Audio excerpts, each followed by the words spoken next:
Hello, this is Ken Ferry with this week's Boots in the Field report. Another week of rain is getting the natives restless. I can tell by the calls coming in that people want to get started. Many are referencing how much they had planted last year at this time. Well, this year they don't have anything done. They don't have any fields fitted to plant. They don't have burn down on, and you can hear it in their voices. I have one word for the restless natives: patience. Take a chill pill. This year has the potential to be one of the highest, if not the highest, ROI in your farming career. Let's not stumble out of the gate and lose out on the opportunity to take part in the great potential outcome. We prepare and pay our taxes by the calendar, but we prepare and plant corn by field conditions. Jumping the gun with spring tillage gets costly. 80% of the compaction service calls I go on in a year trace their roots back to the first pass made in the spring. Yes, the one you're thinking about making next week. Compaction put in by a field cultivator is a bad gift that keeps on giving all year long. The problem is you can't take this gift back and get a redo. Before you take off with spring tillage, check the conditions down under at your tillage depth. If you're tilling 4 inches deep, dig down about 5 inches in depth, collect that soil in your hand, and attempt to ball it up. Once you get it balled up, squeeze it between your thumb and forefinger to see if you can make a ribbon about 1.5 inches long of the soil. If you can make a ribbon, your tillage will not only put in a density change, but it'll also put in a compaction layer. Think of this ribbon as a ribbon on a bad gift you don't want. Once the sins of spring have been committed, there's no forgiveness in this growing season. When I'm standing in a rough, uneven field of corn that is suffering from the sins of spring, I wish there was some penance I could give the grower to fix it, but there isn't. About the only thing you can do is adjust your expectations and your marketing plan.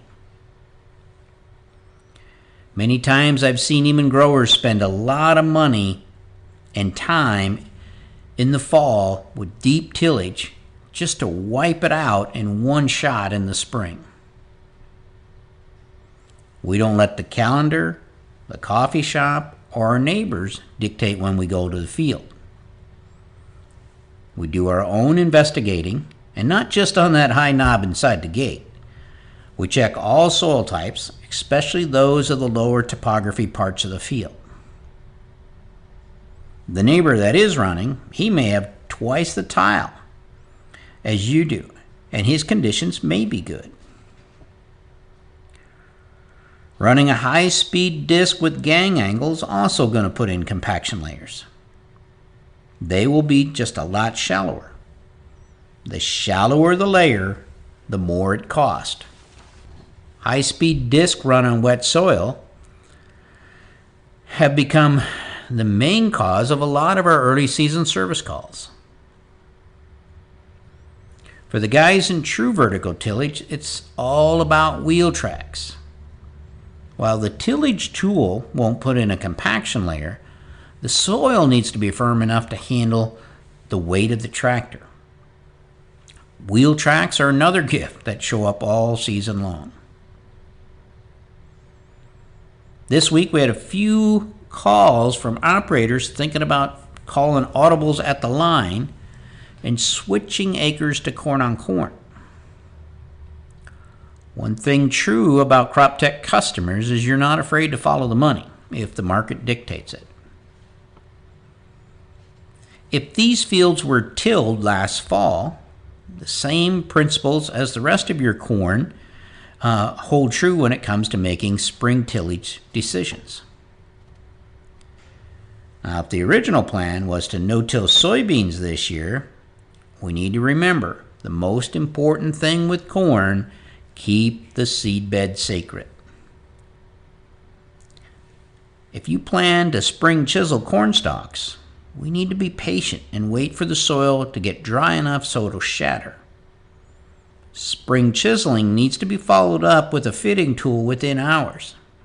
Don't let your spring chisel turn into clods before you fit the field. If the plan is to spring strip till or no-till, first check the conditions between the rows after last fall's harvest. Here locally, many fields had aggressive wheel tracks and deep lug marks from the combine and the grain cart. These conditions don't make for a very conducive seedbed. Running a spring strip till bar without a knife or vertical till harrow may give you some relief from these tracks. No-tilling into deep lug tracks is considered a spring sin. Now, I know it's markets, APHs, and levels of crop insurance, as well as the worry about not getting beans planted early, that are weighing in on some of these decisions. Let's just make sure we cover all the bases before we make the jump. On the decision of which bean maturities to plant to get pre-solstice flowering, as days seem to be slipping away as it keeps raining, we turn to Matt's presentation. Matt's presentation about planting days and maturity that we talked about in last week's podcast is now up on our website. So go to our website and click on the Tools tab and then click on Early Beans. From there you can make some decisions about when you should switch maturities if you're still trying to catch the pre-solstice flowering. I believe patience will pay off, but we need to be ready to go when the window's open. Let's try to keep the sins as small and as few as possible. Sorry if I sound like a preacher on this podcast. Crews are hard at spring testing. As weather permits, you may be getting repetitive calls from the office checking on field conditions as they try to find dry ground, keep the crews running. Appreciate your cooperation on this. To stay up to date, check out our website at croptechinc.com and subscribe to our podcast, Boots in the Field Report. Keep her safe, keep her moving.